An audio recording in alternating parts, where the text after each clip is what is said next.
What is the effect of installing the world's largest wheel on a car? The reason why it's so late is because the guy has succeeded once before. After installing the giant wheel on the Tesla, you can see that the super high chassis can not only bend over, but can also be driven on the top of a Ferrari. Even the car can be turned upside down, and in order to go crazy, this guy is going to make the world's largest wheel. He first drew the desired shape on the whiteboard. Because the diameter of the wheel is more than 6 meters, it cannot be made of steel, so this time they choose to use a wooden frame to build. The wooden board is joined together into 10 triangles. Then these triangles are combined into a circle. Finally, a huge wheel is made. In order to make it more convenient to install it, dig 2 deep holes on a dirt slope, drive the car into the middle parking area, and then remove the tires on the car. Use the transfer to transfer the giant wheel into the ditch, install 4 wheels at a time. So can he drive normally? The guy can't wait to sit in the driver's seat.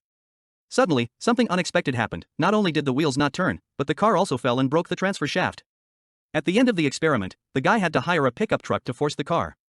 You can see that the car moved successfully, but the wooden wheels are not solid. Just a few turns, there was a break. In the end, the car fell on the ground. How about this weird modification? Isn't it very interesting?